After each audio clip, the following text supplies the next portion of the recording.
दोस्तों तुसी वेखदे पे पावर पंजाब टीवी ते मैं तुहाडा मेज़बान मोहम्मद बिलाल। दोस्त सब तो पहले अपने चैनल नूं करो सबसक्राइब और नाल ही लगे बैल दा बटन दबाओ तक साडी हर नवीं आने वाली वीडियो तक बात नहीं पहुंचे। दोस्तों वास्ते एक गां दी वीडियो लैके हाजिर होया। दूसरा सुबह सूई है, ताज़ा सूई है। मेरा कैमरामैन दिखांदा उस तो बाद सारियां गल्लां मालकां नाल होणगियां। ए देखो काले डब्बे रंग च है माशाअल्लाह, सिरों कोनी है, क्रॉस वैड है माशाअल्लाह। दूसरा सुबह सूई है, मूंह दे विच छिगी है। कैमरामैन तसल्ली करा देगा, उस तो बाद सारियां गल्लां मालकां नाल कोलों पुछ लांगे। सोहना माशाअल्लाह थान लग्या मुठ पर और वंड भी माशाअल्लाह पूरी गिट गिट दी है। सुथरी वैड़ी माशाअल्लाह, हवाना माशाअल्लाह जिन्ना है माशाअल्लाह सोहना है और कद कुद सोहना है माशाअल्लाह वैड़ी दा। सिरों मोनी जेनमैन और थान भी माशाअल्लाह मोटा काला थान लग्या वैड़ नूं और टोर फेर के तसल्ली करा दिंदे आ। बाकी सारियां गल्लां मालकां नाल कर लांगे की कहंदे ने। देखो माशाअल्लाह लाम चंगी है वैड़ी दी और हवाना माशाअल्लाह चंगा है। थन चंगा लग्या माशाअल्लाह, पूरी गिट गिट दी वंड ते थन लग्या, वंडा पूरियां ने वैड़ नूं और दुध भी माशाअल्लाह वैड़ी कोले बड़ा है। सोहनी माशाअल्लाह वैड़ी है, जिन्नी हैगी माशाअल्लाह बड़ी सोहनी है। पिछे इसदे है वच्छा लाल गोरा, मड़ी पकड़ के लग्या जी, कैमरे तो डरदी है।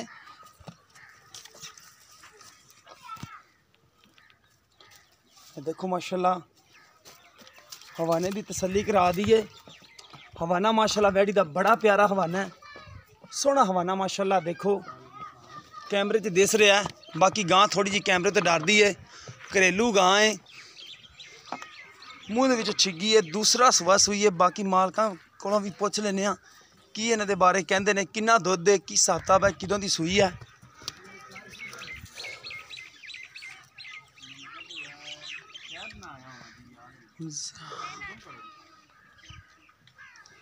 ए पिछे बच्चा किदों सूई है? तीसरा दिन है। बड़े च वैड़ वलैती क्रास पेशाब तक कर लै, डर नहीं।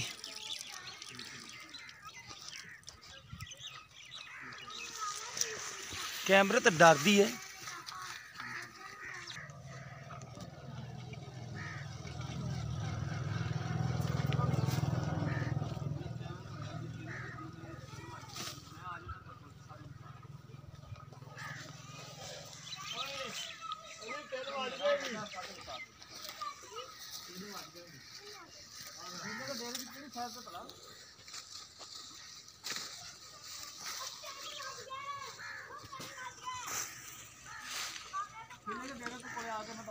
पिछे वैड़ी दे वच्छा है। बाकी मालकां नाल गलबात कर लैने आपां की कहंदे ने, की मुल करदे ने। वैड़ी माशाअल्लाह जिन्नी है सोहनी है।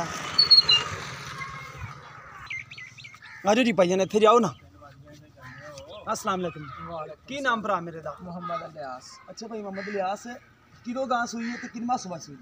दूसरा सुबह सूई ते तीसरा दिन सूई। तीसरा दिन है, बच्चा दिता इन्हें। हाँ जी। अच्छा हाजिर मौके जिहड़ा दुध है जिहड़ा आपां चवा के देना दोस्तां नूं, भावें इत्थे आके दो टाइम चोमण, किन्ना है? 13 तो 14 लीटर। 13 तो 14 लीटर बच्चन छड़ के जे सारा? नहीं, एक थन बच्चे ਨੂੰ ਛੱਡ ਕੇ। अच्छा एक थान बच्चे ਨੂੰ ਛੱਡ के 13 तो 14 लीटर दुध है। हाँ जी। ठीक हो गया। अच्छा दी प्यार मुहब्बत वाली जिहड़ा आपां पैसे लैणे ने किन्ने? 195। 1,95,000। हाँ। कोई मुहब्बत प्यार वो जो कोई सामने भरा लैन वास्ते आएगा ਉਹਦੇ ਨਾਲ ਵਾਦਾ ਘਾਟਾ ਥੋੜਾ ਜਿਹਾ कर लोगे? हाँ। ठीक हो गया जी, प्यार मुहब्बत कर लोगे 1,95,000 विचों। दूसरा सुबह सूई 3 दिन हो गए ने। मेहरबानी जी भाईजान, 13 तो 14 लीटर दुध है। बाकी दुध कितना को कर जाएगी तुहाडे हिसाब से? ਦੁੱਧ ਵਧੇਗੀ ਹਾਲੀ तीसरा दिन ਵਧੇਗੀ। हाँ जी। ਵਧਣਾ ਚਾਹੀਦਾ ਇਹਨੂੰ, ਜਿਹੜਾ ਹੋਣ ਹਾਜ਼ਰ ਮੌਕੇ ਮਾਸ਼ਾਅੱਲਾ ਤੀਸਰੇ ਦਿਨ 13-14 ਲੀਟਰ ਕੀਤੀ ਖੜੀ, ਇਹਨੂੰ ਚਾਹੀਦਾ 15-16 ਲੀਟਰ ਦੁੱਧ ਕਰੇ। ਇਹ ਦੋਸਤੋ ਗਾਂ ਦਾ ਮੁੱਲ ਹੈਗਾ 1,95,000। ਮੁਹੱਬਤ ਪਿਆਰ ਹੋ ਜਾਏਗਾ। दूसरा सुबह सूई है, मूँह तो छिगी है। अगर किसी दोस्त पसंद आवे, रबता नंबर है 0303 7816 165। व्हाट्सएप टीमो नंबर है। ਤੁਹਾਨੂੰ ਮੇਨ ਦੇ ਕੇ ਦੋਸਤਾਂ ਨੂੰ ਅੱਜ ਵਾਲੀ ਵੀਡੀਓ ਪਸੰਦ ਆਵੇਗੀ। ਅਗਰ ਪਸੰਦ ਆਵੇ ਵੀਡੀਓ ਨੂੰ ਸ਼ੇਅਰ ਤੇ ਲਾਈਕ ਜ਼ਰੂਰ ਕਰਿਆ ਜੇ ਔਰ ਆਪਣੇ ਕਮੈਂਟ ਦਾ ਵੀ ਇਜ਼ਹਾਰ ਕਰਿਆ ਜੇ। ਇਸ ਦੇ ਨਾਲ ਆਪਣੇ ਮੇਜ਼ਬਾਨ ਮੁਹੰਮਦ ਬਿਲਾਲ ਨੂੰ ਦਿਓ ਜੀ ਇਜਾਜ਼ਤ। ਮਿਲਨੇ ਇਸੇ ਤਰ੍ਹਾਂ ਇੱਕ ਨਵੀਂ ਵੀਡੀਓ ਨਾਲ। ਅੱਲਾ ਨਿਗਹਬਾਨ।